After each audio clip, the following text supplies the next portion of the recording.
Vamos inmediatamente ahora a partir con esta enseñanza.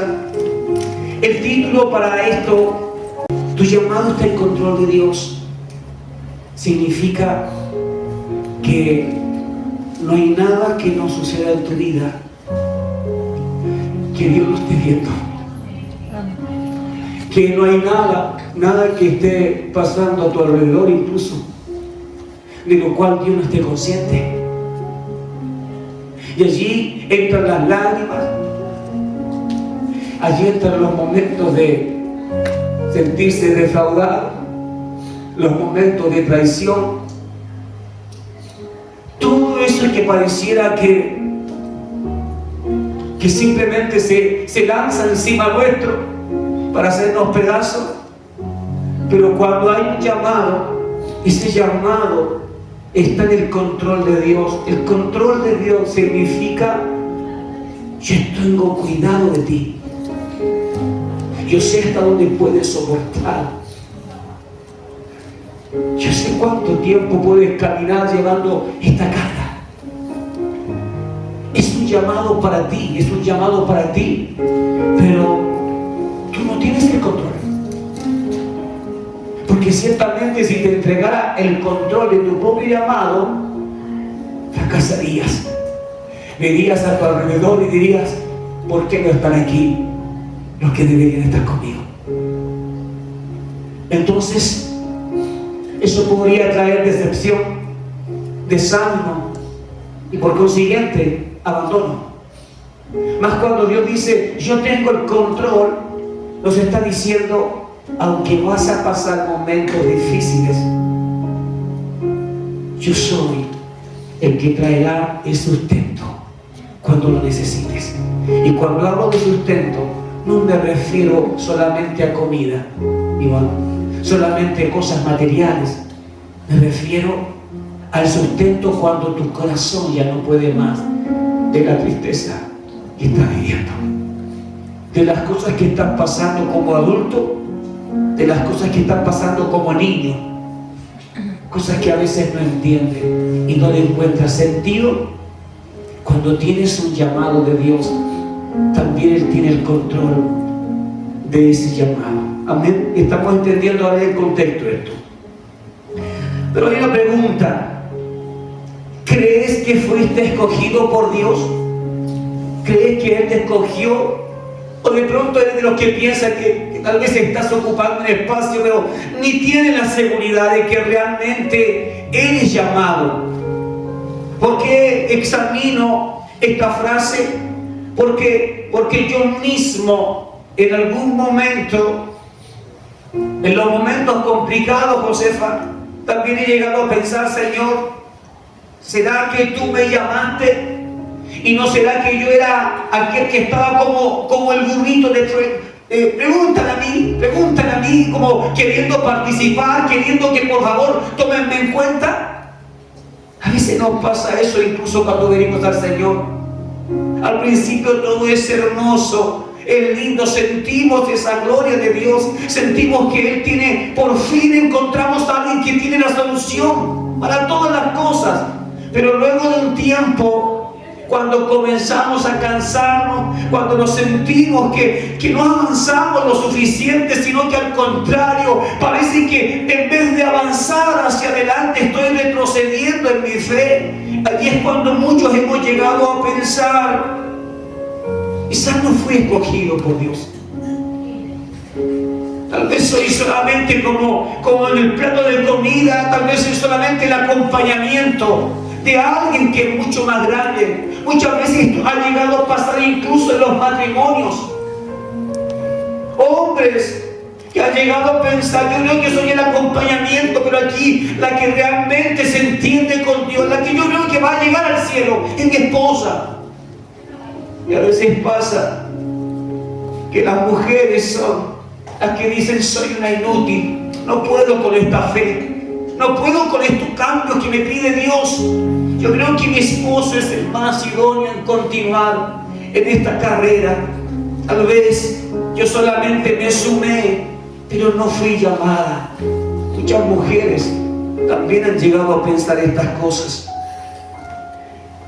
Pero es un hecho que todos los que han sido llamados, y estoy hablándole a todos los que están aquí adentro, aunque usted diga, pastor, yo no me siento tan llamado por Dios, yo soy de esos que se sienten como el acompañamiento de la esposa, del esposo, o el acompañamiento de los hijos, para que ellos no se desmotiven, porque yo sé que para ellos es bueno, les hace bien y yo los acompaño.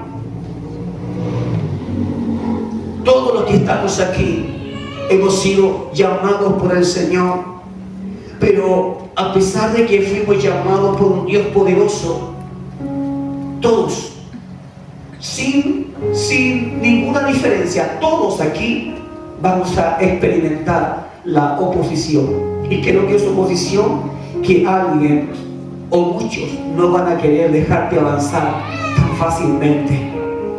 Estás dejando cosas del mundo porque Dios, por medio de tu palabra, te lo pide, te lo exige para darte algo más glorioso.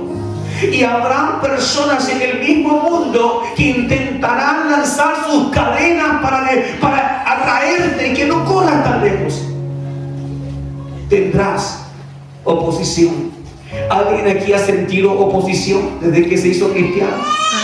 Amén. ¿Hay algún otro amén? ¿Ha sentido oposición?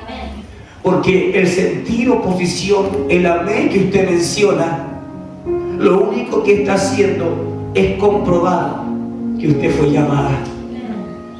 Y por eso estás pasándolo mal. Y por eso de vez en cuando sientes que esto se pone como cuando vas hacia arriba.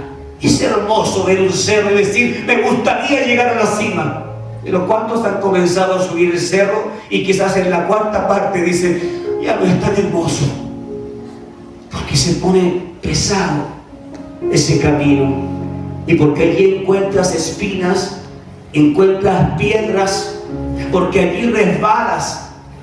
El camino hacia tu llamado es un camino que va hacia arriba. Por eso habrá oposición. Y quiero invitarte ahora ya de lleno a que vamos a la palabra. Éxodo capítulo 1, verso 6 en adelante vamos a leer. Y para todos aquellos que van a escuchar este mensaje, van a ver este video a través de internet, de las plataformas de nuestro canal. Invito a toda esta iglesia que también puedan compartir entonces esta enseñanza. Y leemos en el nombre de Cristo Jesús. Dice, y murieron José, todos sus hermanos y toda aquella generación. Estamos hablando de la generación de José, ese joven que tuvo sueños, que sus hermanos lo lanzaron ahí a un pozo y después lo vendieron.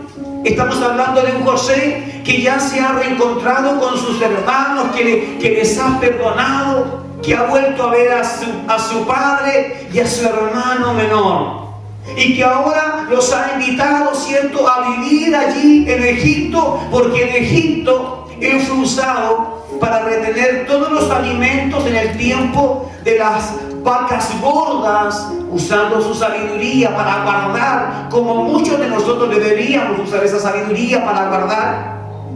Y cuando vinieron los tiempos difíciles, él, como uno de los gobernadores, se encontró ante la mirada de Faraón, que lideraba ese país, para decir, este es el hombre clave para sacar adelante nuestra nación, Egipto. Y luego él se encuentra con su familia y al final, incluso quienes lo habían dañado, ahora están también disfrutando de las cosas que su hermano José adquirió porque le creyó ¿a quién? A Dios. Los sueños de José hablan de cosas sobrenaturales. Los sueños de José hablan de cosas que si a ti te las mencionan tú podrías decir, no creo que Dios haría eso conmigo. No, tú te miras a ti mismo y dices, yo, no, pastor, quizás otra persona sí, pero yo no.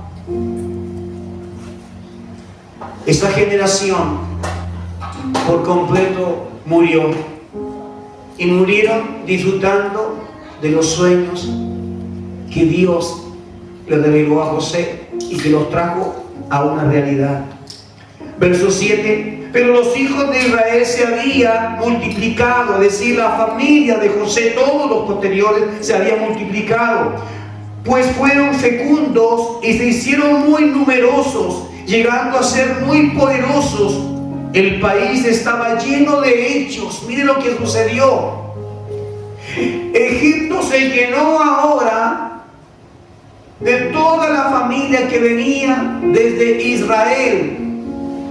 Primero llegaron buscando alimento y ahora se quedaron en Egipto y crecieron como familia y estaban multiplicándose de manera sobrenatural. Verso 8: después surgió un nuevo rey de Egipto que no había conocido a José. ¿Ya? No es el mismo que le dijo: yo te nombro un gobernador. No es el mismo. Que dijo a su pueblo: he aquí que el pueblo de los hijos de Israel es más numeroso y poderoso que nosotros. Procedamos con astucia delante de ellos antes de que se multipliquen. No vaya a suceder que en caso de guerra, uniéndose también a nuestros enemigos, luchen contra nosotros y nos expulsen del país. Entonces les impusieron capataces malvados que los oprimieran en esclavitud y construyeron las ciudades de almacenaje Pitón, Ramsés para el faraón.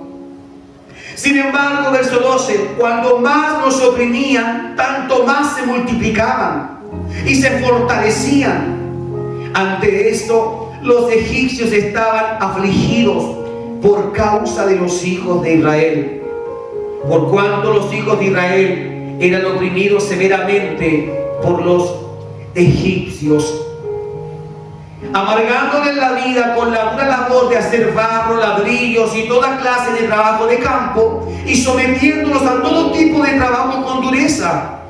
Además, el rey de Egipto habló con las parteras hebreas, una de las cuales se llamaba Fua y la otra Sofra, diciéndoles: cuando asistan a las hebreas para que den a luz, fíjense en el lecho del parto. Si es niño, denle muerte, pero si es niña, déjenla vivir.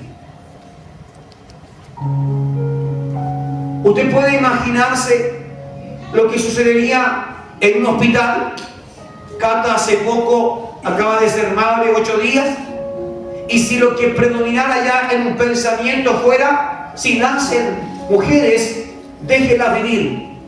Pero cada mujer, cada niña que venga a este lugar y que tenga su embarazo, y le dijera a los doctores, a los expertos, si saben que se dan cuenta que es un hombre, deben matarlo. Que la madre no se entere, que nadie se entere, pero mátelo. Es una orden. Así es como estaba sentenciado el pueblo de Dios. ¿Para qué? Para que no se multiplicase, para que no se fortaleciera. Vamos a ver en esta primera historia la figura de Satanás, la figura del diablo. Satanás es la figura de este nuevo faraón, ¿cierto? Ve en el pueblo de Dios una gran amenaza. Por eso es que está pensando cuál es la manera y decide: vamos a hacerles trabajar más.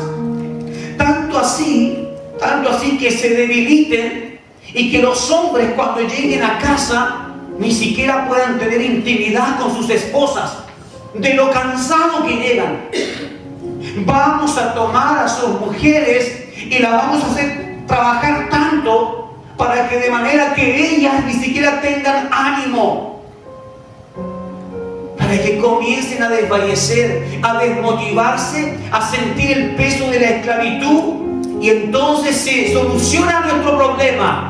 Dejarán de tener hijos, dejarán de ser prósperos, y este pueblo grande, numeroso, que nos aflige con solo verlos, comenzará a disminuir, y entonces Egipto volverá a tener el poder, el control sobre los esclavos. Esa es la mirada de Faraón, que es una figura o sombra de Satanás. Porque ¿acaso no es exactamente la misma manera, el modus de operar de Satanás hoy en día? Cuando ve que un creyente se está fortaleciendo, cuando ve que tú decidiste seguir al Señor, hacer las cosas bien, cuando Dios pone en tu corazón una carga por un llamado y tú incluso estás pensando, yo estaría dispuesta o dispuesto a renunciar a todo si Dios me da una definición clara de qué es lo que quiere para mi vida. Lo que jamás hubieses pensado, renunciar a todo, ahora estás pensándolo. Eso significa, hay una carga de Dios, hay un llamado. Y el enemigo sabe quiénes son los escogidos. ¿Y cómo lo sabe? Porque la presencia de Dios se mueve con ustedes. Porque la presencia de Dios no pasa inadvertida. Muchos se van a dar cuenta que tú eres distinto, que eres diferente. Y no hablo de ropa, hablo del corazón. Hablo de cómo reaccionas ante situaciones que otros se desesperarían o insultarían a Dios por lo que están pasando. Sin embargo, tú tienes una determinación distinta cuando estás pasando por los mismos eventos. ¿Y cuál es la sombra de esta historia que alcanza a Satanás? Es que él también quiere destruirte. Es que él también quiere esclavizarte. ¿A qué los estaba esclavizando? Al trabajo. Démosle más trabajo. Así no tendrán tiempo de pensar en su Dios. Así no tendrán ocasión para buscarlo. Así no tendrán ni siquiera un espacio en su mente para soñar con las cosas grandes que ellos quieren soñar. Hay una manera de impedir que cualquier persona no alcance sus metas. Y tiene que ver con mantenerle ocupado o ocupada. Si te das cuenta, Faraón no dijo, maten a todos. Hombres, mujeres, adultos, ancianos. No dijo, mátenlo. Dijo, dupliquen el trabajo. Fatíguenlo.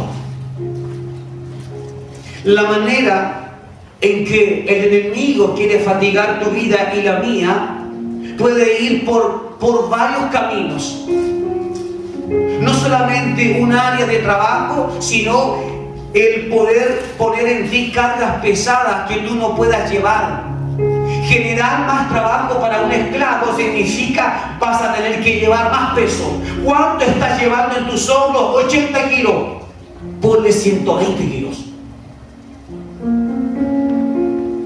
¿Cuánto es lo que tú puedes llevar para vivir bien, para buscar al Señor, para alinear tu familia a Dios? ¿Cuánto? ¿Qué cosas puedes hacer? ¿Qué estás haciendo por ello? Y el enemigo dice, si le queda tiempo, hay que quitarle el tiempo. Y le da la manera de desviar la atención que tú quieres poner en Dios. Porque algo adentro te dice que eres real, que Él te ama. Pero también algo afuera, desde afuera, intentará ser una oposición. Ellos están viviendo esta cara de la moneda.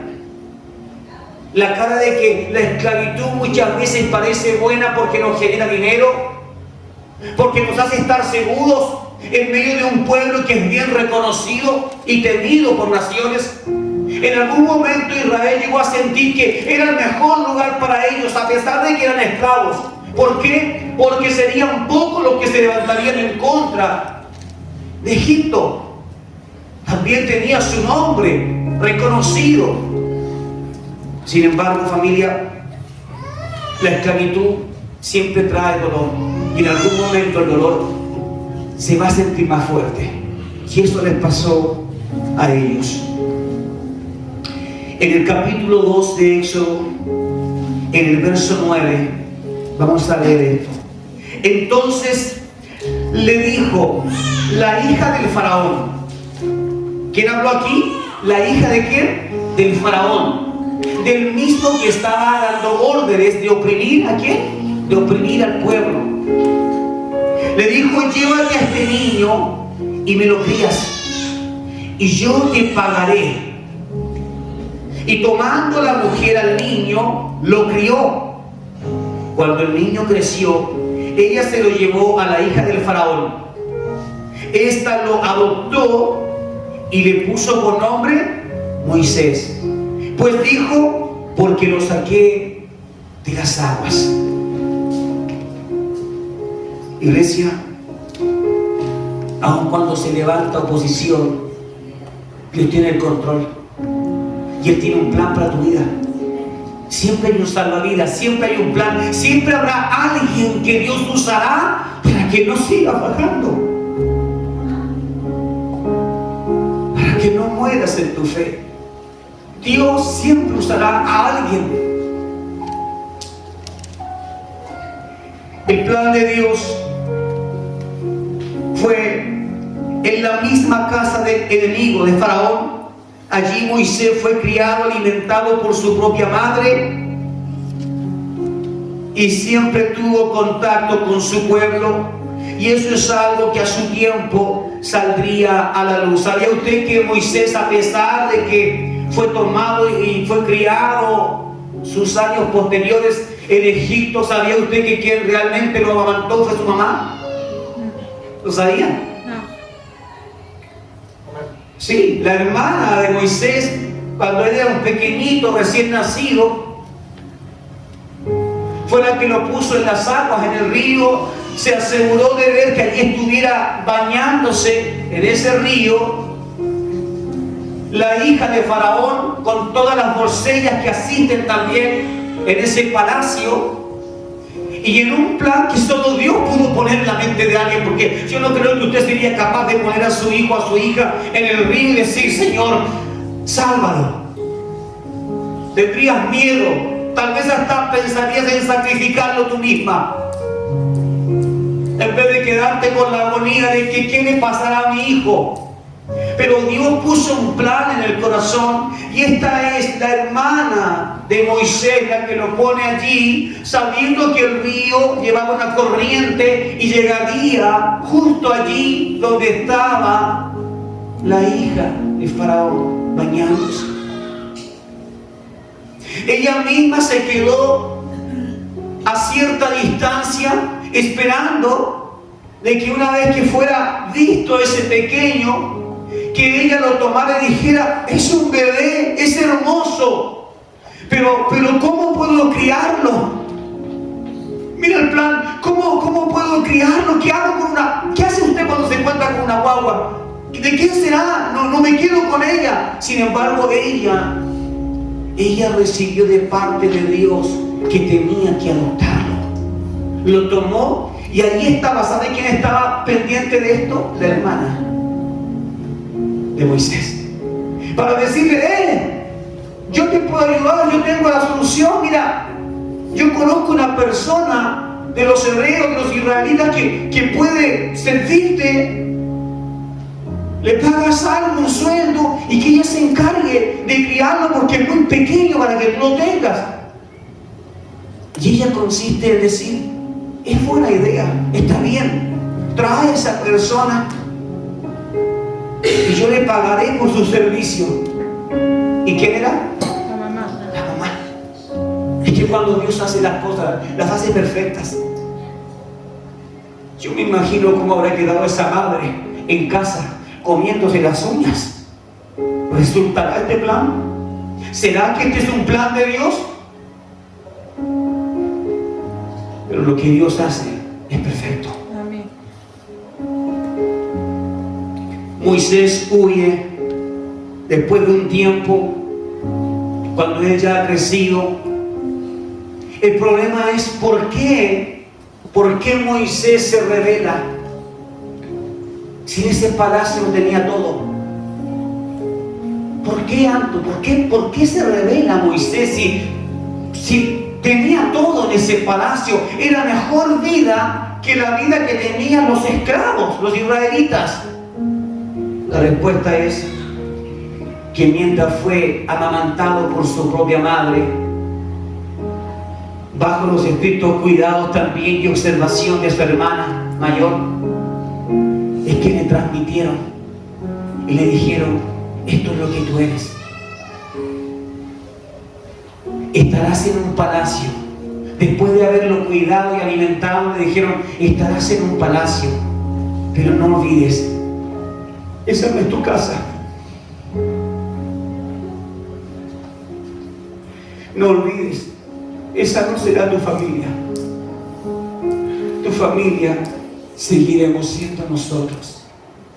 He allí tu hermano Aarón, he allí tu hermana, he ahí tu madre, la que te dio pecho. Entonces cuando Moisés vuelve, porque tiene que cumplirse lo que la hija de Faraón había dicho. Por ningún motivo ella iba a ser burlada.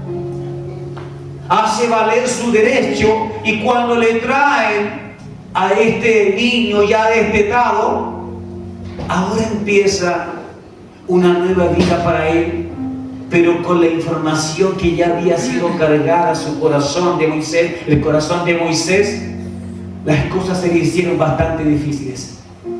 ¿Por qué? Porque no podía ignorar que mientras él comía manjares en una buena mesa, su familia padecía. Mientras él tenía la libertad y el respeto de otros, su familia era pisoteada. A sus hermanos los humillaban. Eran simplemente unos esclavos sin valor alguno, y más encima bajo amenaza de muerte. Porque lo que más querían era que desaparecieran bastantes miles de israelitas, porque eso era una amenaza. Hay un contraste con lo que tú vives hoy, y te aseguro que Satanás también quiere que tú desaparezcas. Quiere que pierdas tu fe, quiere que dejes de creer, quiere que te entregues a la ruina y que digas: no puedo continuar.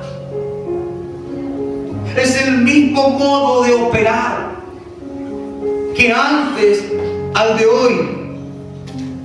Esa es la razón de por qué entonces Moisés, cuando ve que están golpeando a un israelita que era un esclavo, esa es la razón de por qué él se molesta, intenta meterse en medio de esto y al final termina asesinando a un egipcio. ¿Qué movió el corazón, la mente de Moisés? ¿Qué movió que pasó algo? Que él se desconectó de la realidad de: yo también estoy en el palacio, yo también soy parte de los egipcios. ¿Qué fue lo que lo desconectó? Las raíces que te unen a tu familia. Y las mismas raíces que te pueden unir a la bendición de una familia, hoy en día te pueden unir a la maldición de una familia. Porque no todos tienen una buena familia a donde decir: estoy orgulloso de la familia de donde vengo. Estoy feliz porque nací en esta familia, con estos padres. Estoy feliz de los hermanos, hermanas que tengo, de mis abuelos, de mis antepasados. No. Moisés no estaba contento de esa familia falsa que le había sido entregada, porque él sabía que su verdadera identidad era la identidad de un israelita, del pueblo de Leví. ¿Cuántas veces te has equivocado y has intentado buscar las raíces de tu familia en el mundo, pensando que esa basura, aunque sea basura, pero son tus raíces? ¿Y cuántas veces te has sentido incómodo cuando te han llamado, tú eres de la familia de Dios. Allí es cuando tu naturaleza caída, allí es cuando el pecado, allí es cuando toda la maldad que alguien ha infundido en ti se revela. ¿Y se revela ante qué cosa? Se revela ante la verdad de alguien que le dice: tú eres hija de Dios. Aunque te digan lo contrario, aunque te menoscaben, aunque te menosprecien, tú eres hija de Dios. Tú puedes tomar el camino correcto y decir: amén, yo soy hija de Dios. Eso es lo que soy. O puedes decir: yo no creo que sea hija de Dios. No, para nada. Yo cuando pienso en mi familia veo solamente fracaso. De eso soy hija yo. De eso soy hijo yo, del fracaso.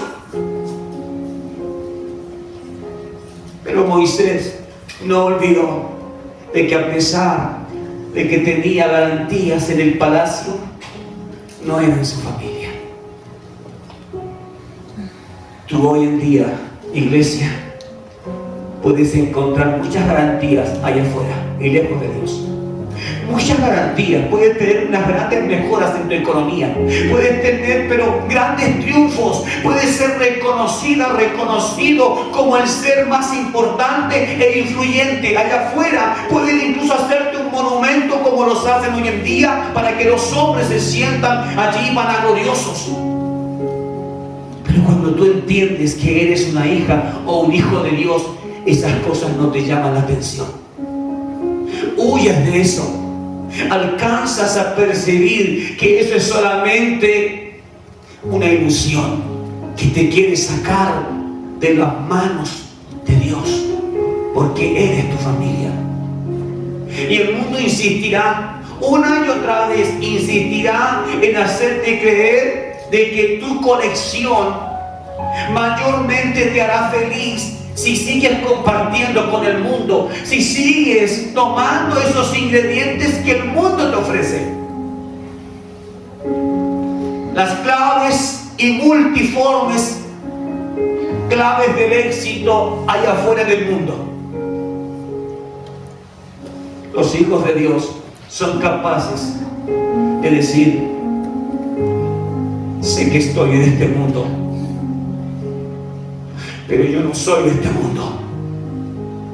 Mi mundo, mi reino está con Cristo en el cielo.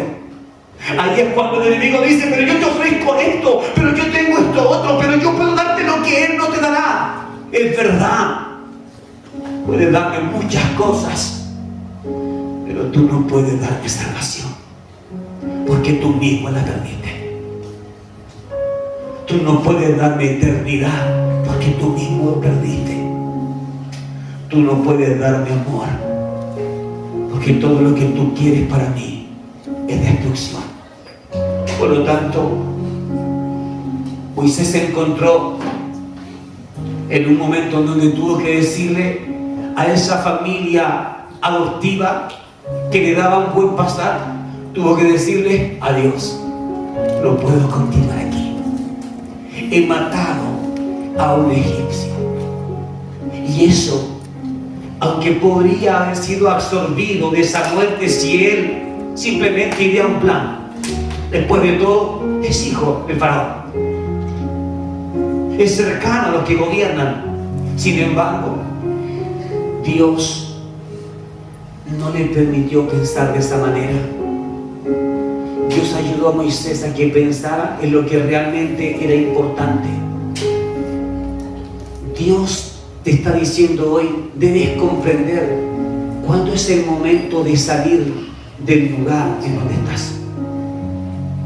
Cuándo ya es el momento de soltar eso que te esclaviza.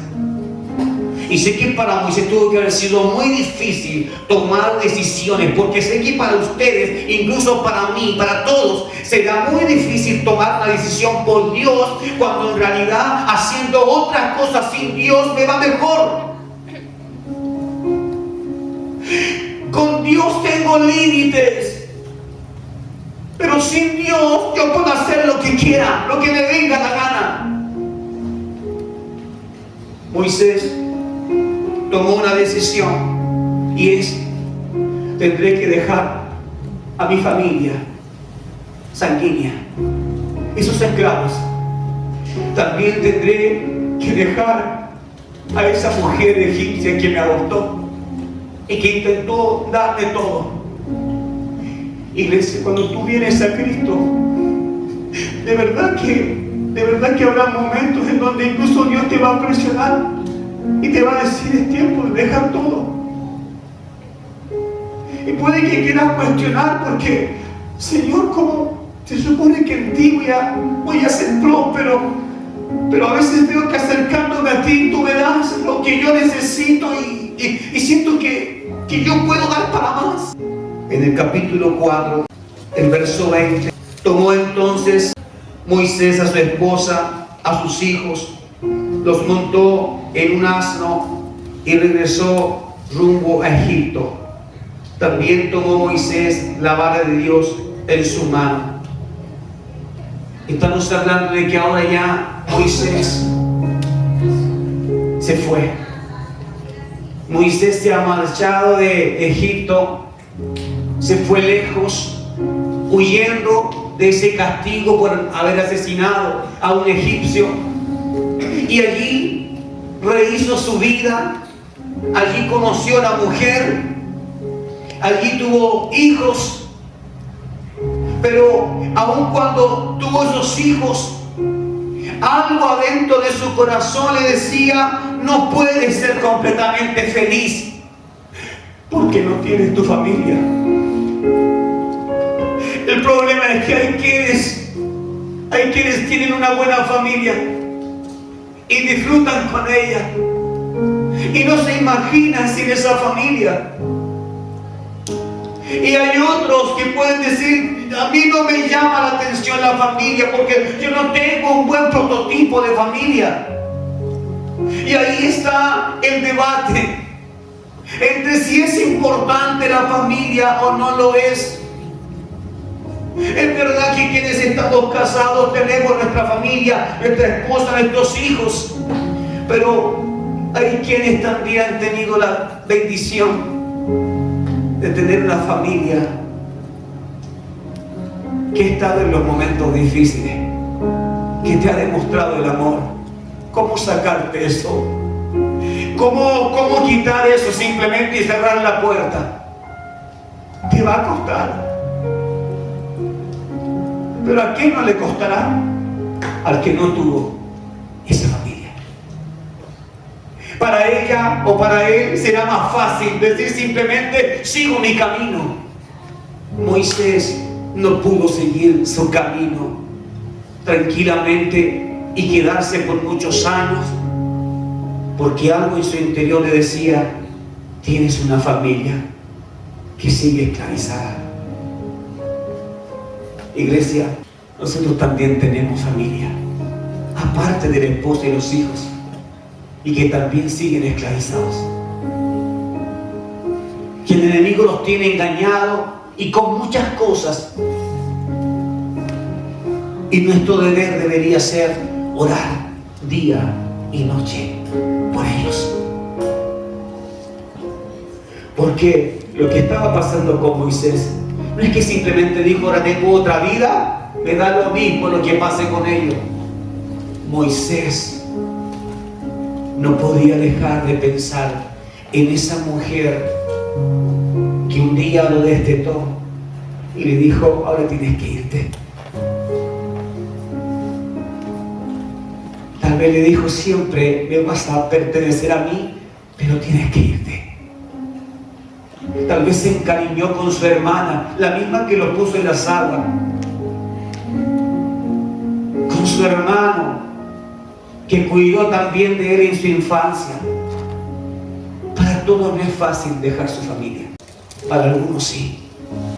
El verso 20 nos está hablando de que ahora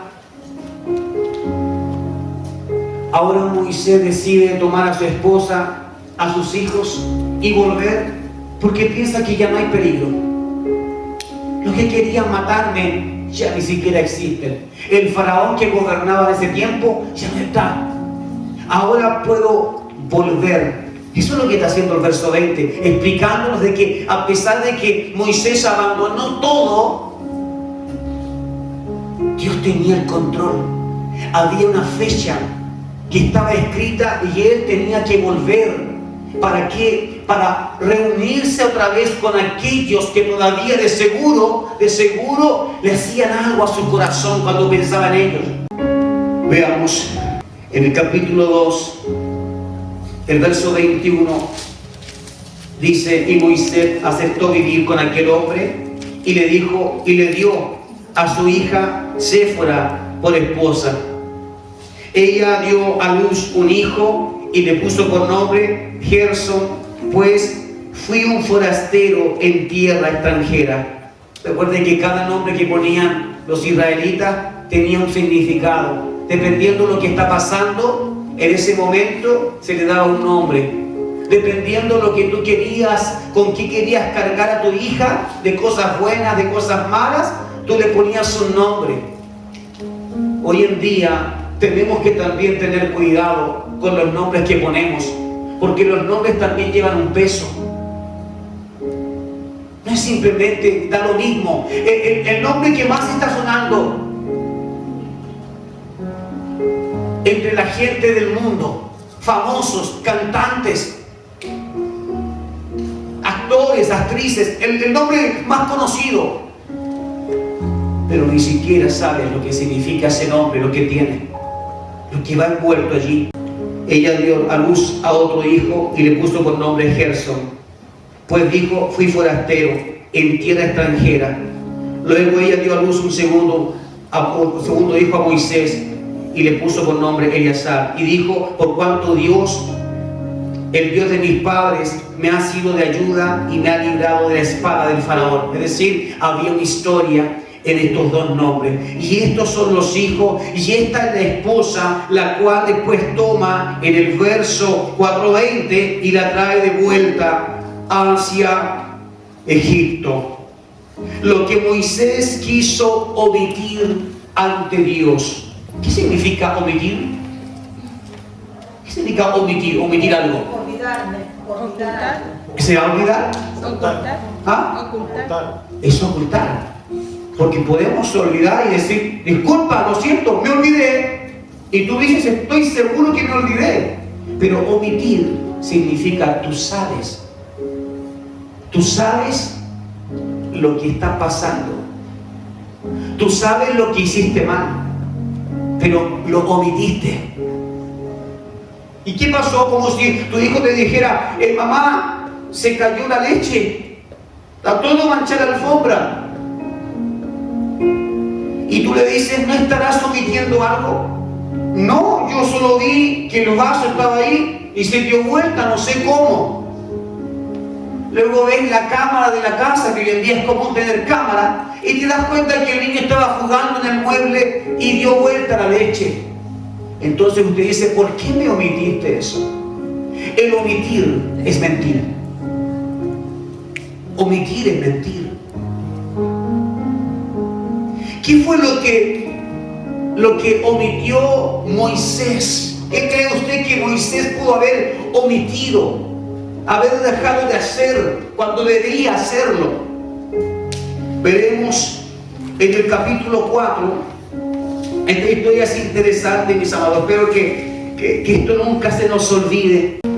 Éxodo capítulo 4, verso 24. Mientras Moisés iba camino a una posada, Yahweh salió a su encuentro queriendo dar muerte a Moisés. ¿Sabía eso? Dios quiso matar a Moisés. Ese mismo Moisés ante el cual Dios se le apareció en una zarza, dice ahí, una rama que ardía en fuego, pero sin embargo no se consumía. Y cuando él dio vuelta la espalda, escuchó una voz que le dijo: Moisés. Y lo llama diciéndole: quita el calzado de tus pies, este lugar donde estás es santo. Este mismo Dios que tuvo una conversación con Moisés y que le dijo: yo te voy a usar, tú vas a ser el instrumento para sacar a tu familia, al pueblo de la esclavitud de Egipto, es el mismo Dios que ahora, en estos versos que estamos leyendo, está esperando a Moisés para matarlo. ¿Por qué cree usted que Dios quería matar a Moisés si Moisés estaba haciendo lo que Dios le dijo? ¿Acaso no iba camino a Egipto para llevar adelante el plan de Dios? Pero mire lo que dice el verso 25. Pero Séfora, ¿quién era Séfora? La esposa. Tomando un pedernal es un cuchillo hecho a base de una piedra filosa. Dice, y cortó el prepucio de su hijo y tocó los pies de Moisés, diciendo, tú me eres un esposo de sangre. Y no sé si están comenzando a comprender esto. Dios se aproxima para matar a Moisés. Ella se da cuenta que su esposo está en peligro y corre inmediatamente, toma ese pedernal, ese cuchillo, desviste a sus hijos, a ambos, y les corta una parte del prepucio, la parte íntima, le hace un corte. Y luego le dice a Moisés, tú me eres un esposo de sangre. Entonces, verso 26, entonces él lo dejó, Dios lo dejó. Es decir, lo que Dios iba a hacer, a destruirlo, entonces Dios ya no lo hizo. Dice, él lo dejó en ese entonces, porque ella había dicho, esposo de sangre, por causa de la circuncisión. ¿Sabes cuál era la razón entonces? Moisés no quería hacer las cosas a la manera de Dios. Las exigencias eran de que todos los hijos del pueblo de Dios tenían que ser circuncidados desde el 8º día, como una señal de pacto. Y cada hijo que nacía tenía que ser circuncidado, porque esa señal que no mataba al niño, para nada, al contrario, lo purificaba, evitaba enfermedades que podían ser justamente las que se muestran o se cultivan muchas veces en la parte íntima del hombre. Pero ese pacto que Dios había entregado, hubo un Moisés que quiso omitirlo. También pensó, aquí lo importante es hacer la voluntad de Dios. Y si Él me ha mandado que vaya a traer libertad a mi pueblo, eso es lo que haré, pero no quiso hacer aquello. La pregunta es, ¿por qué Moisés rehusó hacer esto? Sabiendo el poder que Dios tenía, porque Dios le había dicho incluso las señales que iba a hacer, señales poderosas para darle libertad a ese pueblo. Moisés desobedeció a Dios. ¿Por qué razón? Porque cuando él sale de Egipto, él fue a internarse en una cultura con otros hombres, otra mujer, otras familias, los madianitas, la generación de la esposa Séfora. Su padre, Jetro, pertenecían a otra cultura. Por lo tanto, tal vez pensó Moisés, Dios va a hacer una excepción en mi caso y con mis hijos. Otros dicen que quizá fue su esposa la que nunca quiso, la que le dijo, lo siento mucho, esa es tu tradición, pero aquí en Madián tenemos otras tradiciones. O simplemente hubo una conversación con Dios, pero simplemente Moisés no quiso obedecer. ¿Por qué lo hace Séfora entonces y no es él? Creo que esto muestra de que cuando una esposa, cuando una mujer ama, está más dispuesta que el hombre a todo. Eso demuestra que las mujeres a veces llegan a ser más valientes que nosotros, más aguerridas. La mujer puede levantarse, han pasado por encima de ella, la han pisoteado, pero le basta tener quizás una hija o un hijo para decir, tengo que seguir adelante. Mientras el hombre muchas veces, los hombres muchas veces simplemente cambiamos de camino y nos olvidamos. Padres que han tenido hijas y las olvidaron. Han tenido hijos y los olvidaron, siguieron con su vida adelante.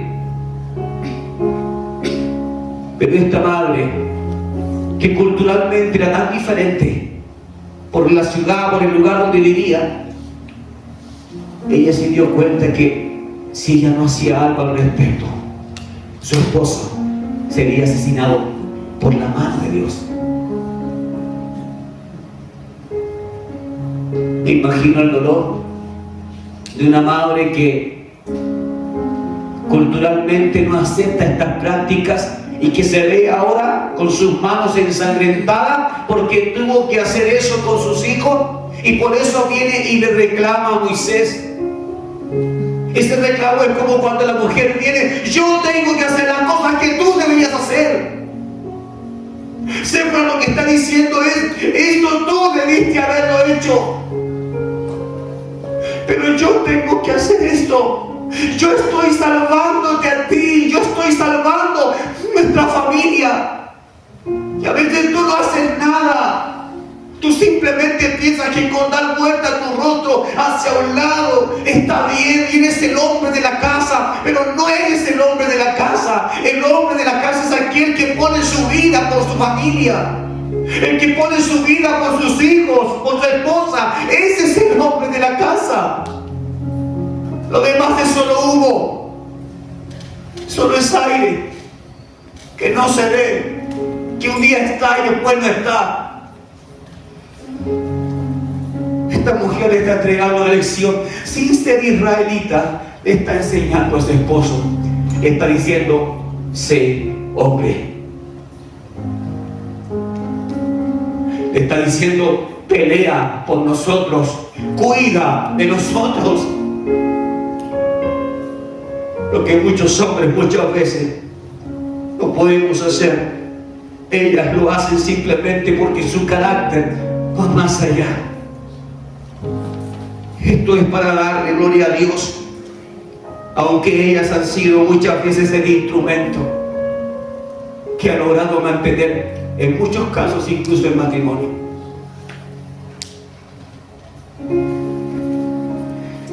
Un líder no se hereda.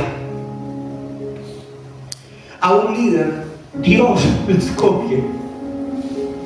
Por lo tanto, hombres aquí presentes, ya es tiempo de que le creas a Dios de quien te escogió, porque de lo contrario seguiremos haciendo el trabajo mal. Seremos pésimos padres, pésimos esposos. Tenemos que creer.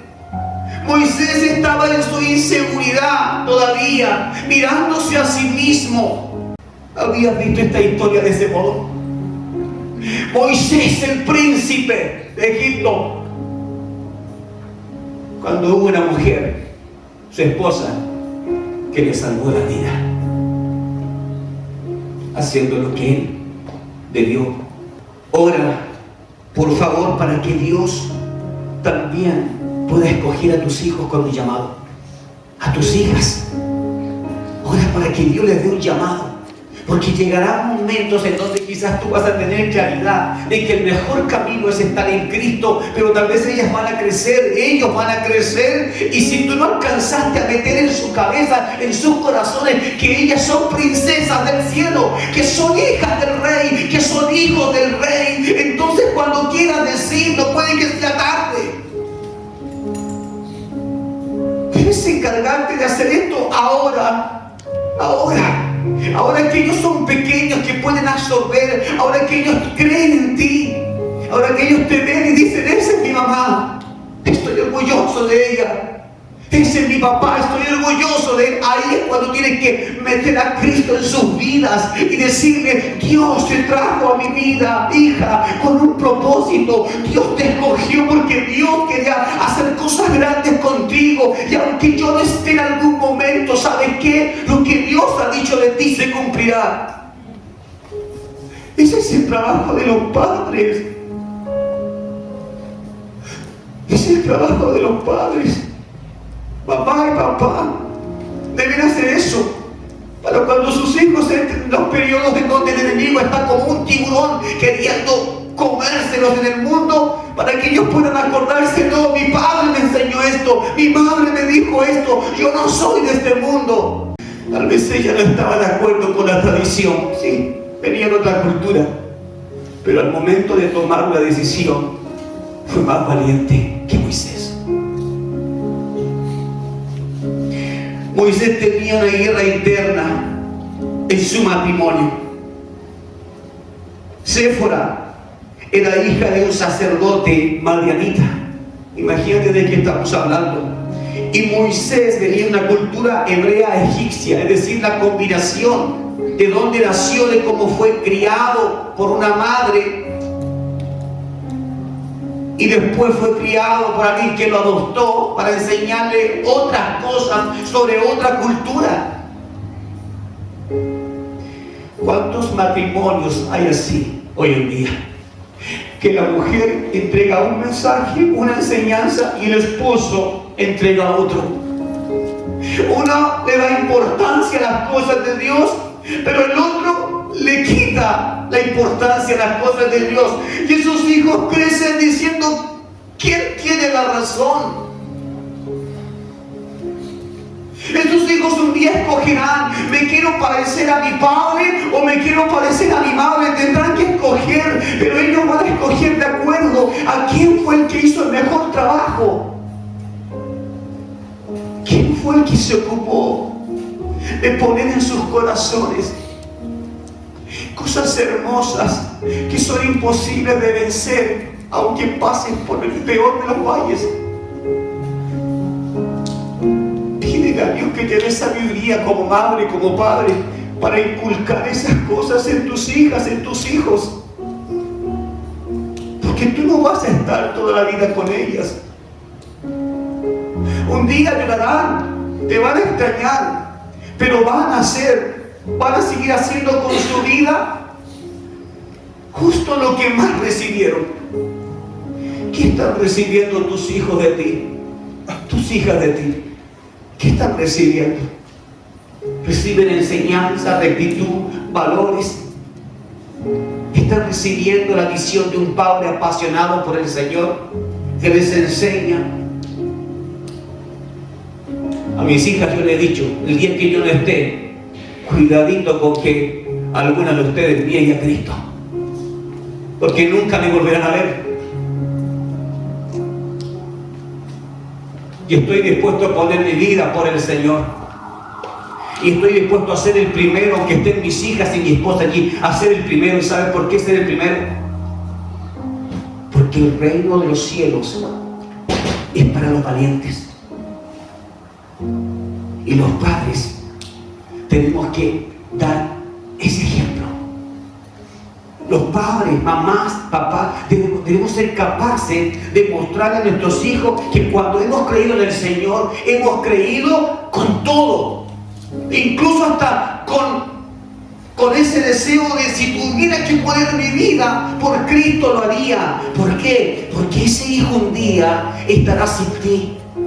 Un día tú ya no vas a estar allí, y ese hijo va a decir: yo quiero ir donde está mi padre, yo quiero ir donde está mi mamá. ¿Y dónde están?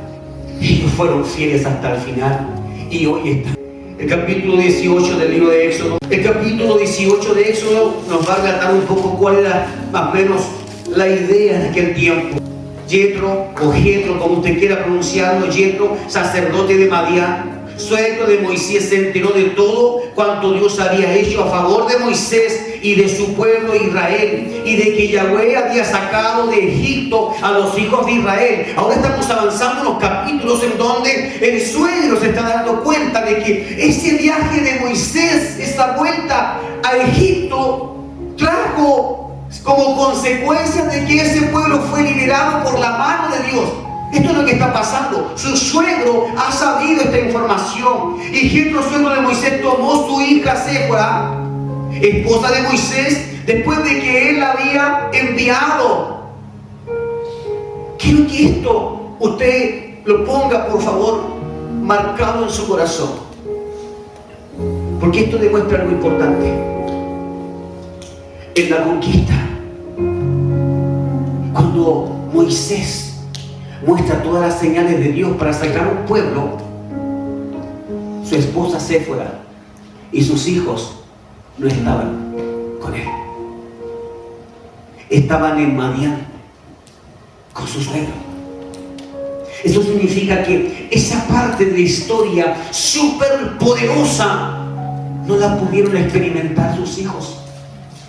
No la pudo experimentar su esposa. Es como cuando en un matrimonio uno viene a la iglesia y está experimentando cosas lindas con el Señor y dice: yo quisiera que mi esposo estuviera aquí, yo quisiera que mis hijos estuvieran aquí.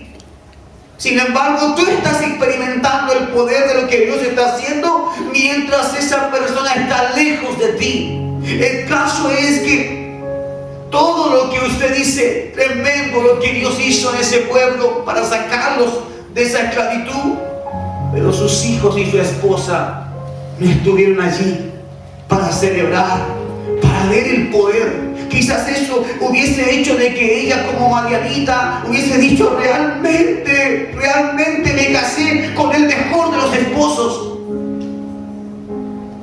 Tú tienes al verdadero Dios y yo quiero seguirlo también. ¿Te das cuenta de la importancia que hay entre que nuestra esposa, que los esposos, que los hijos estemos caminando juntos en este caminar en Cristo? Y sé que muchos de ustedes dirán: pastor, pero no es mi caso, porque no puedo obligar a alguien a que esté conmigo buscando de Dios. El caso es que Moisés sí pudo haberles obligado en su autoridad de esposo y padre. Él pudo haber dicho: usted se queda conmigo aquí, esto lo haremos juntos, para que mis hijos vean el poder del Dios de Israel. ¿Qué habrá pasado por la mente de Moisés, que decidió enviar a su esposa junto con su suegro, a sus hijos, separarlos de esa victoria y enviarlos allá? ¿Qué habrá pasado en su mente? ¿Será que Moisés encontró que iba a ser algo muy difícil, que podía poner en riesgo a su esposa? Mira, cuando tú traes a tu esposa, a tu esposo, y oras por él, oras por tus hijos para que vengan a la presencia del Señor, nunca los vas a poner en riesgo. Al contrario, los vas a estar cuidando, los vas a estar poniendo bajo el alero del Todopoderoso.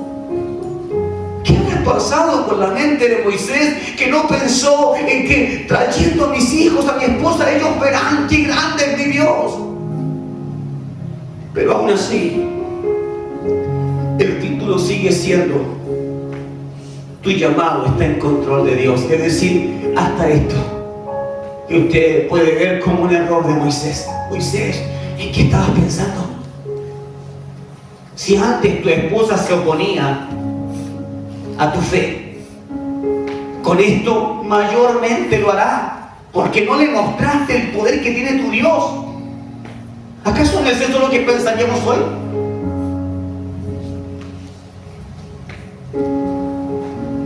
Eso es lo que dice claramente el verso 18, que recién su suegro está pensando en estas victorias. Él tomó a su esposa, Jetro, su suegro, tomó, dice, a su hija Séfora, a la esposa de Moisés, y a los dos hijos de ella. Uno se llamaba Gersón y el otro Eleazar. Y Jetro, suegro de Moisés, junto con los hijos y la esposa de Moisés, llegaron ante Moisés en el desierto, donde él se encontraba acampando junto al monte de Dios. Es decir, recién ahora están llegando para ver lo que ya estaba hecho, la victoria. Iglesia, nuestros hijos necesitan estar con nosotros en los tiempos de victoria. ¿Estás creyendo en el Señor? ¿Te estás aferrando a Él? ¿Estás viendo cómo Dios te responde? ¿Estás viendo los milagros que Dios hace en tu vida? Haz también parte de eso a tus hijos. y aprovecha mientras son niños menores de edad, porque todavía puedes influenciar en ellos positivamente. Pero no esperes a que ellos sigan a Cristo si tú no te esfuerzas por atraerlos al Señor. Iglesia, esta palabra es para decirle tanto a hombres como a mujeres. Es para decirnos a los padres: hagamos bien el trabajo. Seamos responsables con nuestros hijos. Seamos responsables con nuestras hijas. ¿Qué le estamos mostrando a ellos? Ellos no van a seguir a un Dios al cual nosotros mismos no le seguimos. No se van a humillar ante un Dios que les dice: debes hacer esto para que te vaya bien. No lo van a hacer. ¿Por qué? Porque mi padre tampoco se humilló. Mi padre era un soberbio, un altivo. Y yo creo que me parezco más a él. Eso es lo que dirán algunos hijos. Por lo tanto, iglesia, cuando la palabra dice de que los padres daremos cuenta por nuestros hijos, ¿le está dando al hombre solamente? ¿O a la mujer también? A los dos. A los dos. Porque cuando mi esposo, en el caso de la mujer, no está haciendo su trabajo, ahí está el trabajo de la mujer. Yo lo haré. Aunque me tenga que pasar horas en su cama conversando con ella, explicándole que su papá está mal como piensa, que Dios es bueno, que Dios es grande, que Dios le ama y que Dios tiene planes contigo, aunque tenga que tomar tiempo extra, pero lo voy a hacer. No descansaré en la idea de que él tendrá que dar cuenta por esa hija. En el caso de las mujeres y en el caso de los hombres, no puede pasar un día sin que tomes a tus hijos y les hables de las maravillas que el Señor ha hecho en tu vida. Porque ellos se van a alimentar de los triunfos que ven en ti, no de los fracasos de un hombre orgulloso o de una mujer orgullosa. Moisés tuvo que hacer esta tarea solo, sin su familia, pero su fidelidad, es decir, a pesar de sus errores, su fidelidad, su determinación fue premiada. ¿Y por qué fue premiada? Porque ahí mismo en el capítulo 18, verso 9, dice: entonces Jetro se regocijó de todo el bien que había hecho Yahweh a Israel. Es decir, su suegro, con otra creencia, logró comprender que realmente el Dios de Moisés era grande al librarlo de la mano de los egipcios y de la mano del faraón, dijo. Y dijo Jetro: bendito es Yahweh, que los libró de la mano de los egipcios y de la mano del faraón, el que libró a su pueblo del dominio de los egipcios. Ahora yo sé que Yahweh es más grande que todos los dioses por causa de la maquinación que tramaron contra ellos. Es decir, a pesar de que Moisés no lo hizo perfecto, pero caminó para hacerlo. La recompensa es que siempre Dios estuvo en control de todo. Y ahora no solamente es Moisés el que celebra, ahora es su suegro, viniendo de otra cultura, otros dioses, que está diciendo: ahora comprendo que el Dios de Moisés es el Dios más grande. Eso es lo que pasa cuando usted y yo nos atrevemos a levantar la voz, nos atrevemos a mostrar los atributos de nuestro Padre. Otros también pueden llegar a creer. Pero si nos ven siempre en derrota, si nos ven siempre huyendo de Dios, si nos ven siempre siendo mediocres en nuestra manera de vivir, ¿cómo podremos testificar? ¿Habrá alguien que diga: yo quiero ser como tú? Probablemente no. Probablemente nadie será el que diga: quiero ser como tú. Hoy en día las personas buscan líderes, personas en las cuales puedan afirmar a veces sus propias convicciones. ¿Y qué está pasando? Que moralmente los líderes están cayendo. Hábleme de un político que no sea corrupto. Hábleme de un gobierno, izquierda o derecha, que no esté trabajando para sí mismo al final. Pero ahí están, hombres y mujeres confiando, Él lo va a hacer todo, ella lo va a hacer todo. Por eso fallamos, porque confiamos más en el hombre que en Dios. Nada se escapa del control de Dios. Tendrás que decidir hoy. ¿Llevarás a tus hijos para la conquista o para conquistar lo que Dios te dará? ¿Alguien aquí cree que Dios está de verdad empecinado en llevarte a la victoria y que no te soltará hasta bendecirte? ¿Crees que Dios quiere hacer eso contigo? Amén. Tienes que llevar a tus hijos para que vean esa victoria. Porque no está bien que se los cuentes después. No, no es lo mismo. Yo creo que todos aquí sabemos que no es lo mismo estar en el lugar donde ocurrieron los hechos a que me contaron. Ustedes en algún momento han dicho, me hubiese gustado haber estado con Cristo, ¿no? Haberlo conocido, haber visto a Jesús, sus ojos, haberlo escuchado. Y ahora nos quedamos, ¿cierto?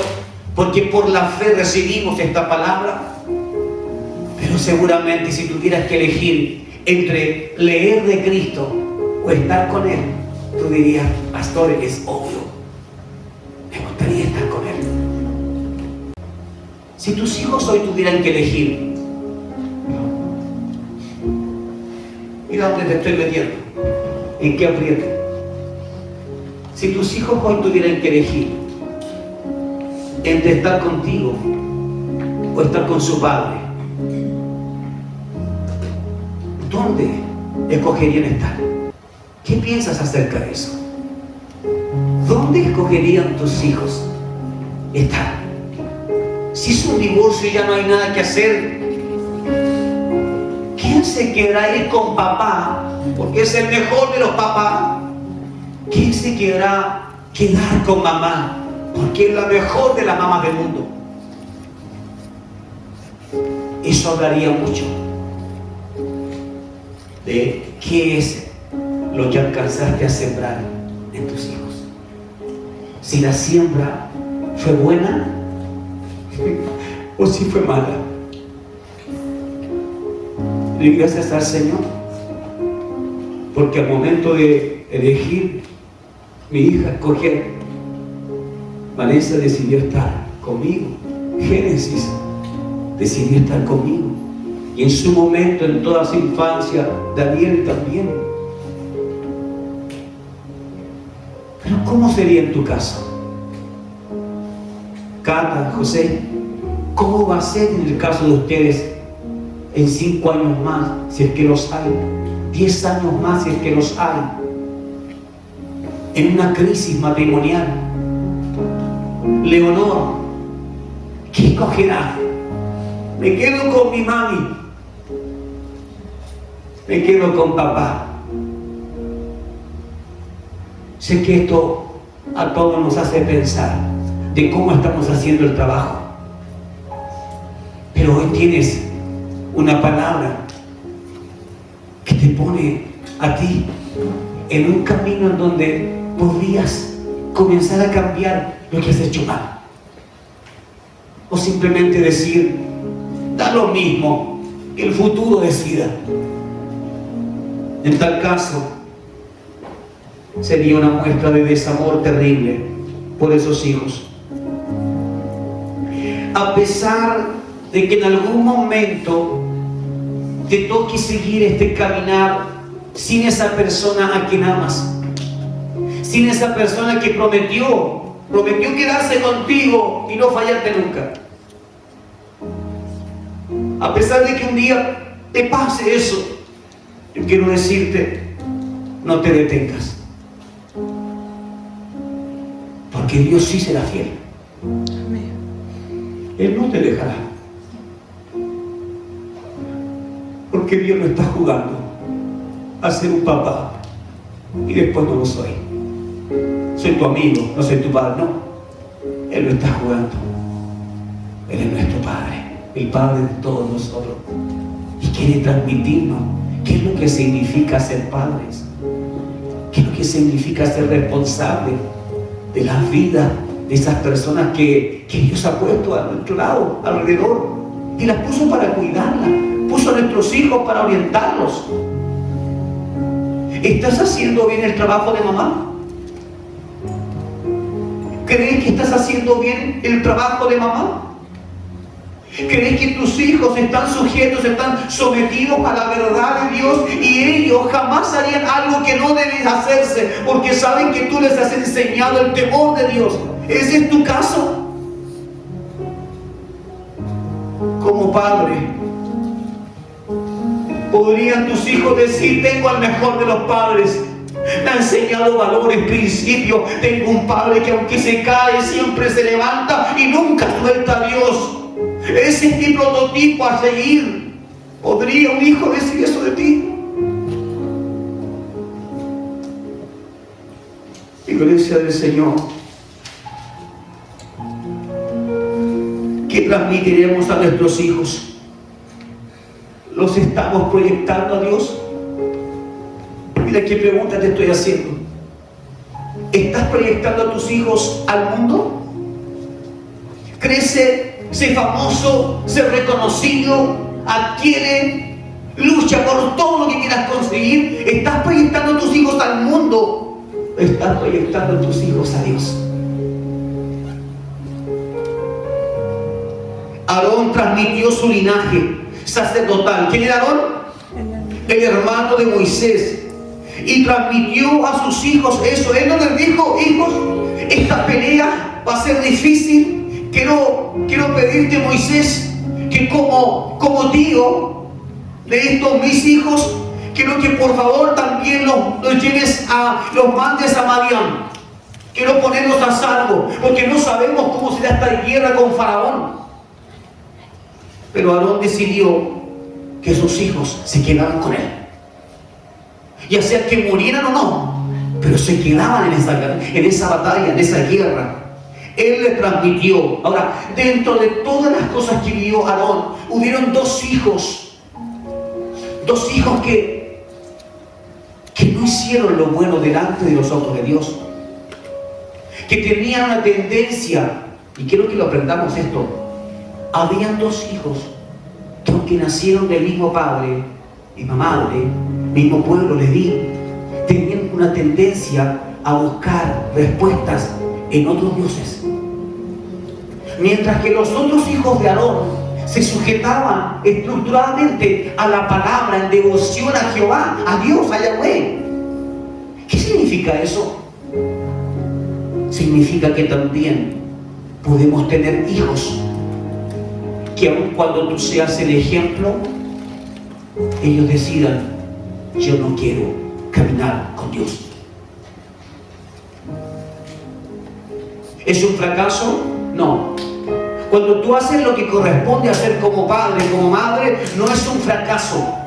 Porque Dios conoce tu corazón, sabe que lo intentaste, sabe que lloraste, sabe que sufriste.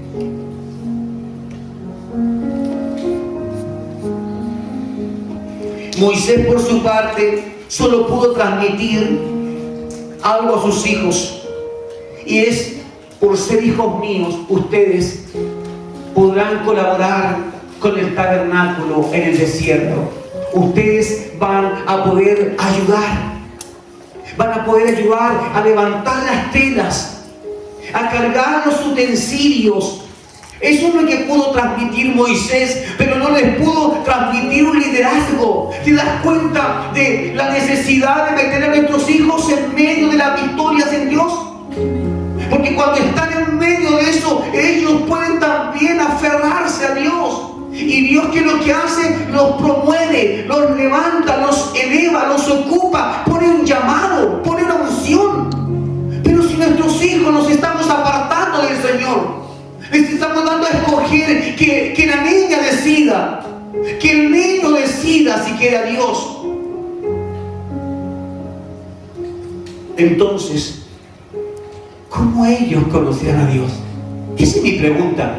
¿Cómo nuestros hijos van a conocer a Dios si nosotros estamos luchando solo por nuestra salvación, no por la de ellos? Es verdad que no podemos salvarle, pero por lo menos como padres hacer el esfuerzo de convencerle, decirle: necesitas estar ahí, yo estoy orando por ti, yo desgarro mi vida, mi corazón cada noche, cada mañana, porque quiero que tú también seas salvo. O simplemente estás dejando que el destino haga todo.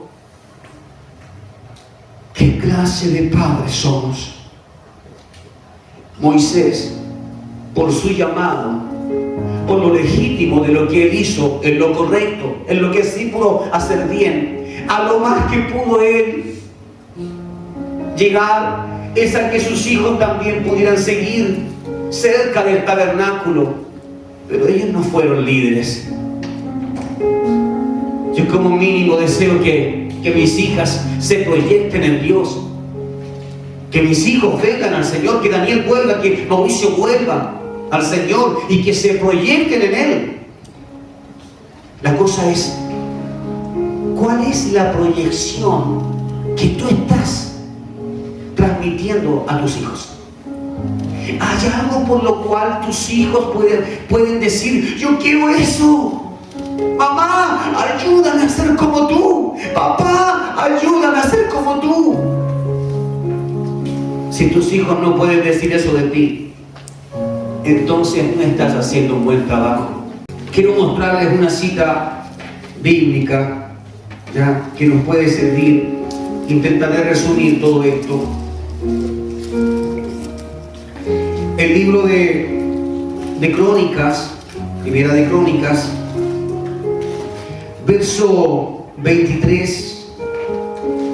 capítulo 23, verso 13 dice: los hijos de Abraham fueron Aarón y Moisés. Aarón fue escogido para ministrar en el Santo de los Santos, es decir, Aarón y su familia, ¿cierto?, fueron escogidos para estar en el mejor lugar, junto a la presencia del Señor.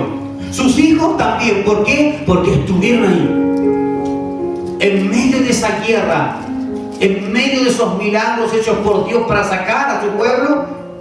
Sin embargo, en el caso de Moisés, sus hijos no pudieron adquirir ningún lugar especial, algo digno de recordar. Los hijos de Moisés no sobresalieron. ¿Por qué? ¿Será que no tenían un liderazgo?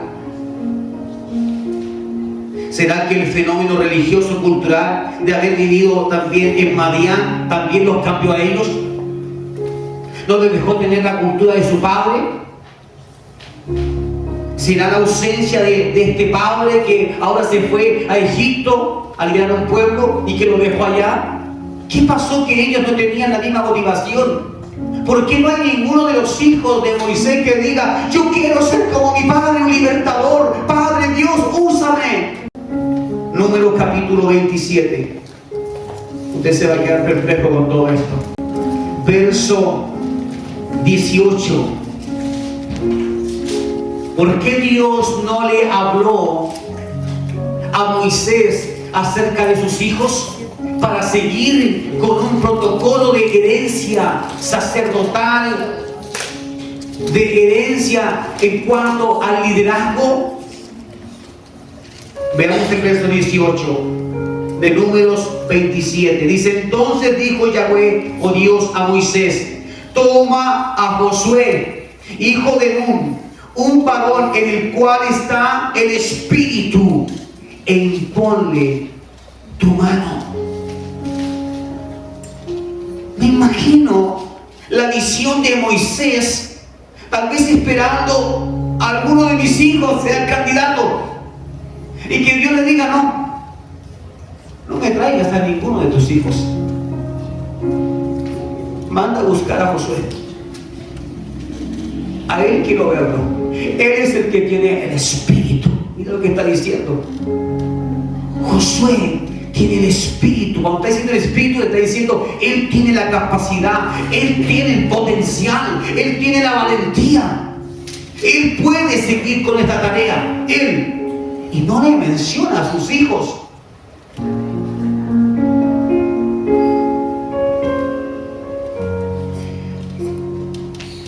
Oh Santo Señor,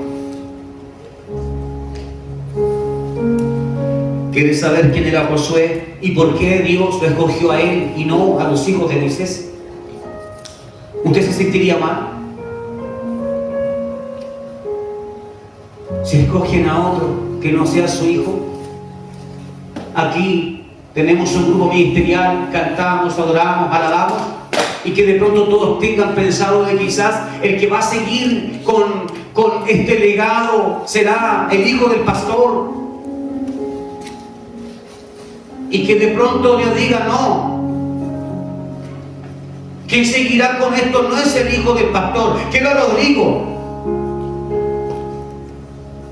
Porque Dios es quien escoge de acuerdo a lo que ve. ¿A dónde? En el corazón. En el corazón. Es que lo más obvio es que tiene que ser un familiar mío, tiene que ser el hijo. Moisés pudo haber reclamado, y yo me imagino que en algún momento Moisés tiene que haber pensado: tanta odisea, tantas cosas, y mis hijos, ninguno de ellos será un líder. Es más, hasta mi hermano y sus hijos estarán más cerca de la presencia de Dios y mis dos hijos. Cuando vuelves allí al libro de Éxodo, en el capítulo 16, te vas a encontrar con el verso 8. Dice: vino Amalek a hacer guerra contra Israel en Refidim. Entonces dijo Moisés a Josué: escoge algunos hombres para que salgas mañana a hacer la guerra contra Amalek. Este es Moisés quien no está hablando con sus hijos, diciéndole: ustedes van a ir y van a ser dignos representantes de mí. No, ahora está siguiendo instrucciones y dice que llamó a Josué para decirle que él tiene que levantarse en guerra. Y aquí que yo me quedaré sobre la cima de la colina con la vara de Dios en mi mano. Y Josué procedió como le dijo Moisés y fue a hacer guerra contra Amalek. Entre tanto, Moisés y Aarón y Hur subieron a la cima de la colina. Mientras Moisés mantenía sus manos en alto, Israel predominaba. Pero cuando él bajaba sus manos, Amalek predominaba. Es decir, cuando Moisés estaba con sus manos así, Josué con todo el pueblo ganaban la batalla. Pero cuando se cansaba Moisés, entonces el pueblo de Amalek tomaba fuerza y ellos avanzaban en contra de Israel. Iglesia, la importancia de esto tiene que ver en que, aunque estés en medio de una guerra, mantén tus manos levantadas hacia el cielo, porque de allí viene tu socorro. Ellos entendieron de que la única manera de prevalecer es que ese líder que Dios había escogido se mantuviera con sus manos dándole gloria a Dios. Pero ¿quién es el que estaba peleando abajo? Josué, liderando a un pueblo. ¿Acaso no hubiese sido más hermoso que estuviesen los hijos liderando eso? Los hijos de Moisés, reconocidos en la Biblia, reconocidos en la palabra, siguieron los pasos de su padre. Pero ellos no estuvieron allí cuando Dios con un brazo fuerte quebró la voluntad de Faraón y sacó a su pueblo. Mira qué importante es que en tus triunfos también involucres a tus hijos. Es importante que ellos lo vean, que ellos se den cuenta quién es su mamá, quién es su papá. Un buen discípulo siempre estará cerca de ¿quién? De su maestro. ¿Quieres crecer? ¿Quieres cambiar tu vida? ¿Quieres ser mejor madre, mejor padre? Acércate a un buen maestro. Eso es un buen discípulo. El buen discípulo no es aquel que dice: ya me las sé todas, ahora me las arreglo por mi cuenta. No, el buen discípulo, la buena discípula, si es una mujer, es aquella que no deja de depender del alimento espiritual que alguien le puede dar, que nunca se envanece, que nunca cree que ya lo sabe todo y que no hay peligro. No, todo lo contrario. El buen discípulo permanece a los pies de su maestro. Ve allí usted en Éxodo 33, verso 11, dice: y Yahweh hablaba con Moisés cara a cara, como un hombre habla con su amigo. Cuando regresaba Moisés al campamento, mire lo que está pasando. El joven Josué, hijo de Nun, su asistente, no se apartaba del interior de la tienda.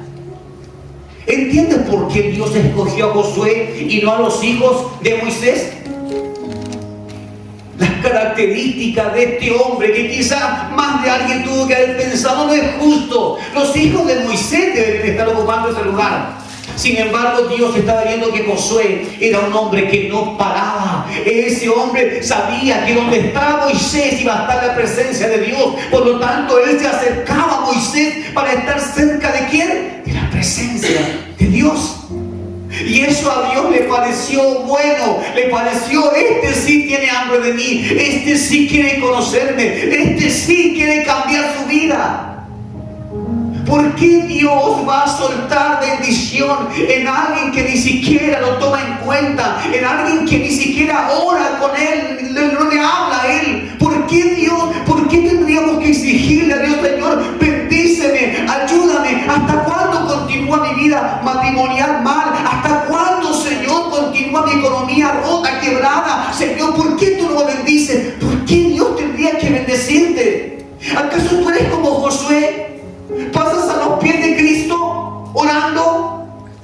¿Ayunas para decir: Señor, quiero un milagro en mi casa?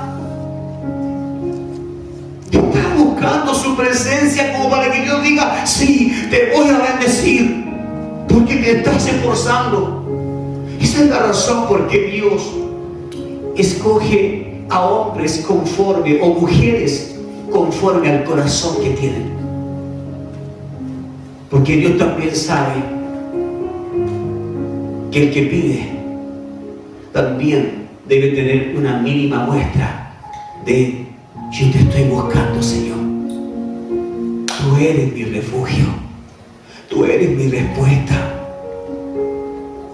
Tienen que haber estos elementos como los hubo en este hombre llamado Josué, este joven llamado Josué. Cuando usted lee Éxodo 24, devuélvase el mismo 24. Quiero que usted conecte esta historia y que la conecte con su esposo. Esposos, conecten esta historia con sus esposas. Hijos que dicen ser creyentes, conecten esta historia con ustedes mismos. A ver cómo andan frente a esto. Éxodo 24, verso 12, dice: entonces Yahweh dijo a Moisés: sube ante mí al monte y quédate allí, porque yo te voy a dar las tablas de piedra con las leyes y los mandamientos, los cuales he escrito para instruirlos. Y se levantó Moisés y Josué. ¿Con quién estaba Moisés? Josué, su asistente. Y Moisés subió al monte de Dios y dijo a los ancianos: espérenme aquí hasta que regrese a ustedes. He aquí que Aarón y Hur se quedarán con ustedes, es decir, abajo de la montaña. Aquel que tenga algún asunto irá ante ellos. ¿Pero quién fue con él? Josué. Verso 15.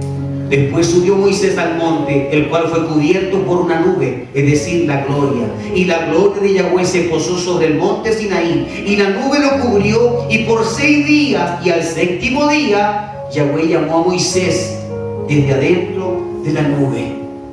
Estuvo 6 días la presencia de Dios sobre ese monte, sobre Moisés. ¿Y sabes qué? No hubo ninguna palabra de Dios. ¿No se te parece esta historia a cuando tú has querido que Dios te hable y dices: yo estoy llorando, yo he buscado, pero Dios no me ha hablado? Moisés estuvo esperando 6 días por un sonido que descendiera de esa nube. Pero recién el 7º día Yahweh llamó a Moisés desde adentro de la nube.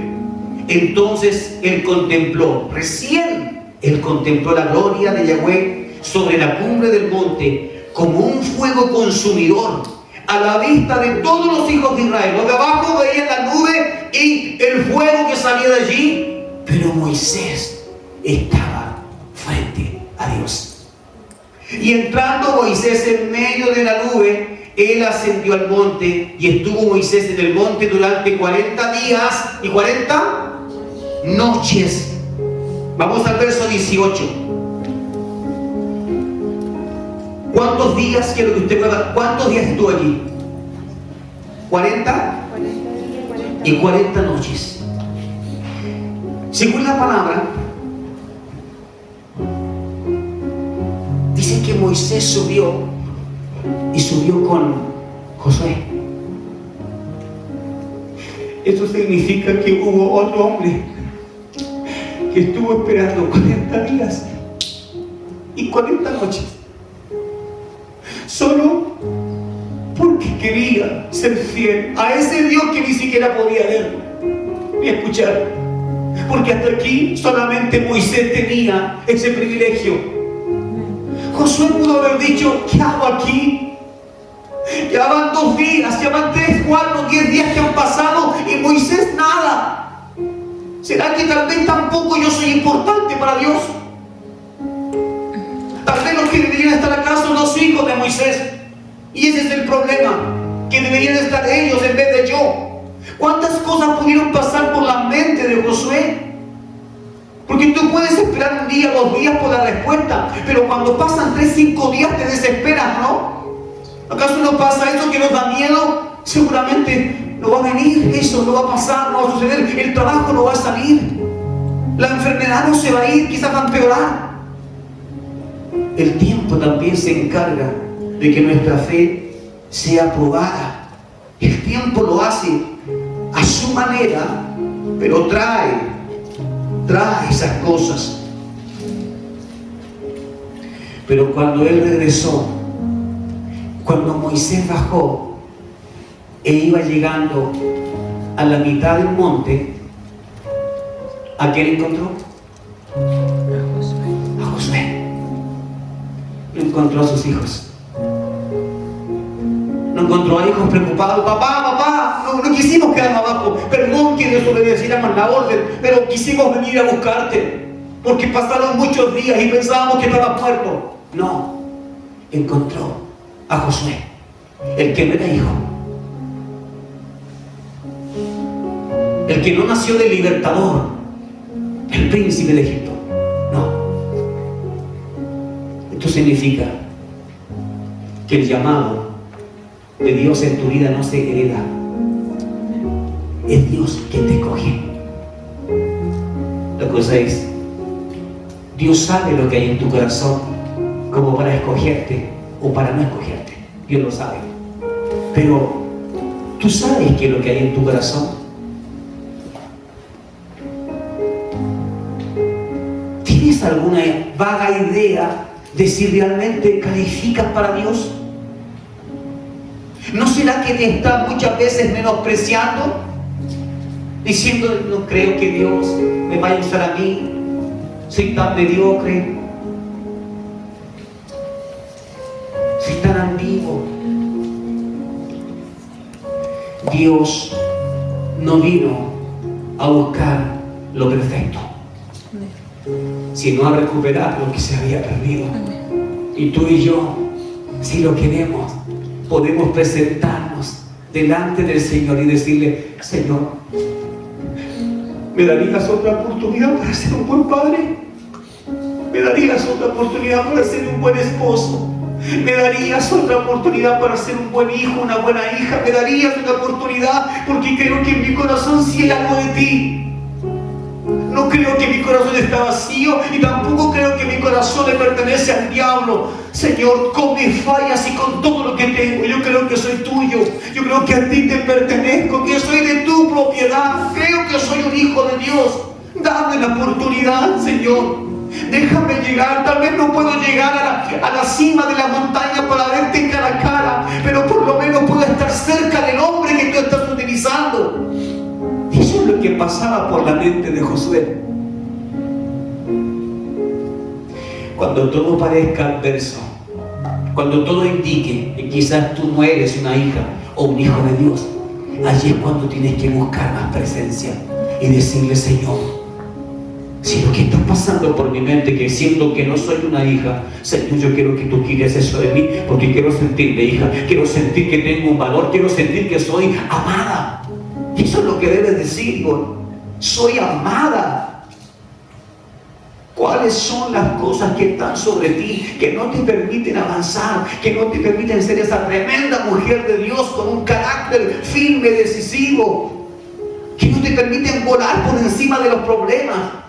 ¿Qué cosas son las que están dentro de ti, que no te permiten volar, expandir tus alas?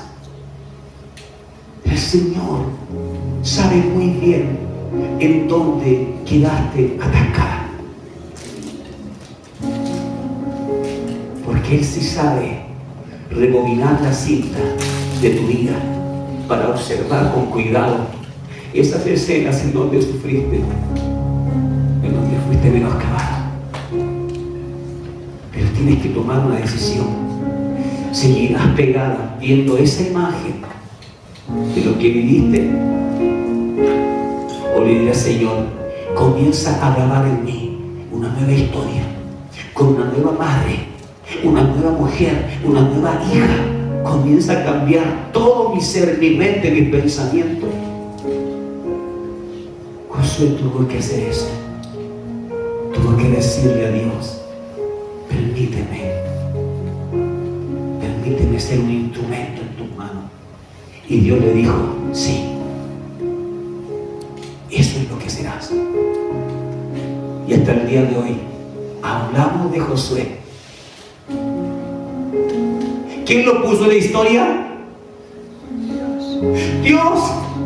¿Quién te puede poner en la historia? ¿Quién es el que puede ponerte en la historia? ¿Quién puede ponerte en el corazón de tus hijos como un ejemplo? ¿Quién puede ponerte en el corazón de tu esposo como un ejemplo de mujer? ¿Quién puede hacerlo? Dios.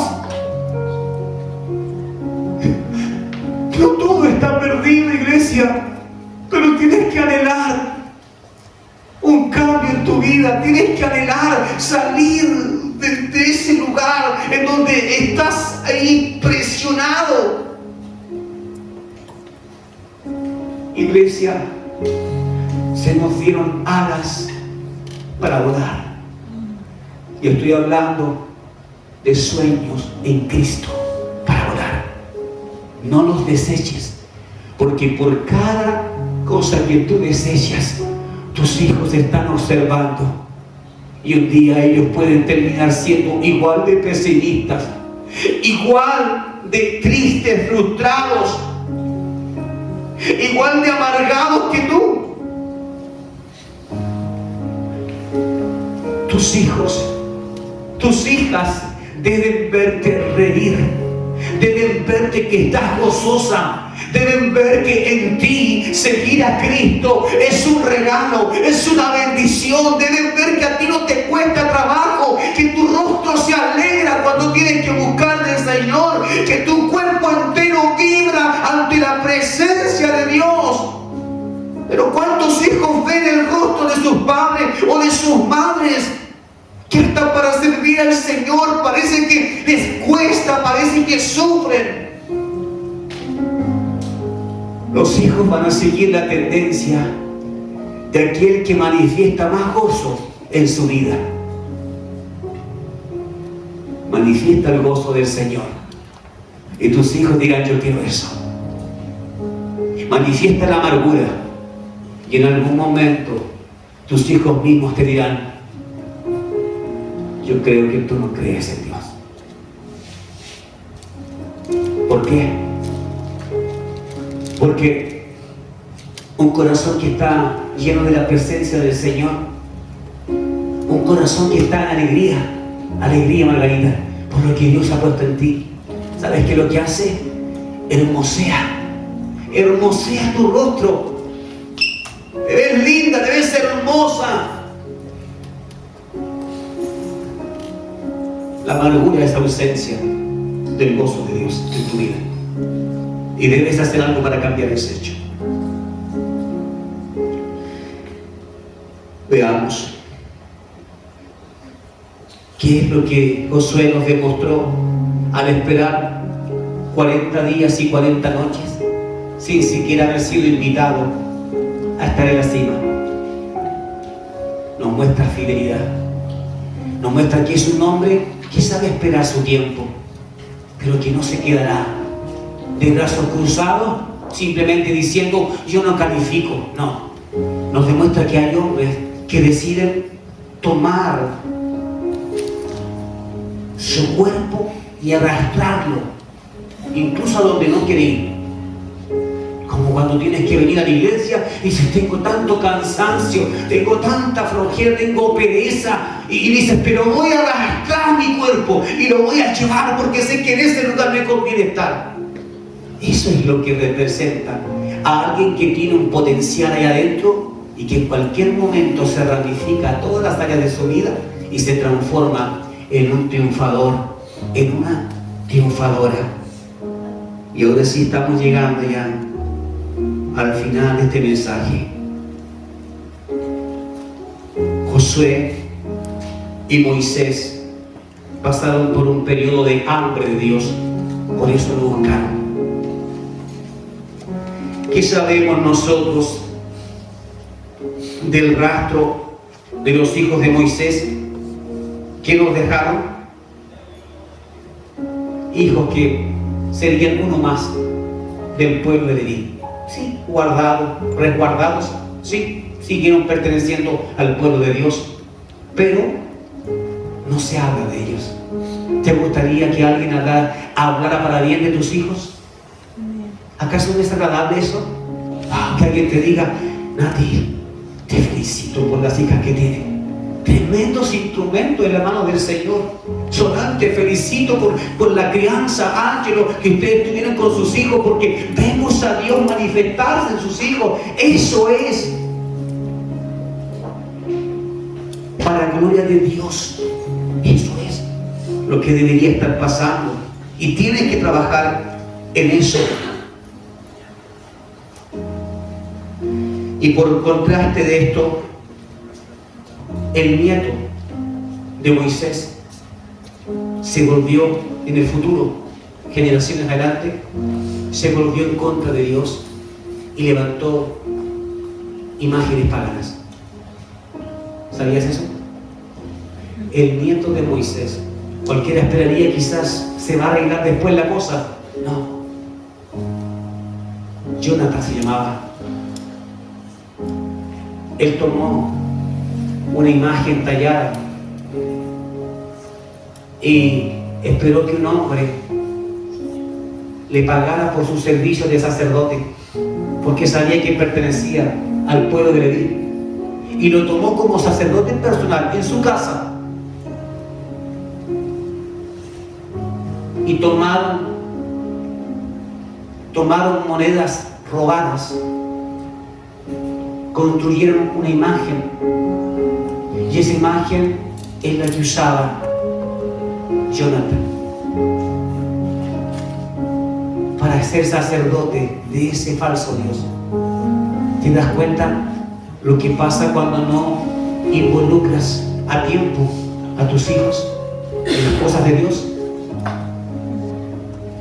Es cierto, los hijos directos se mantuvieron allí sin grandes honores, pero la cadena hacia los nietos comenzó a contaminar.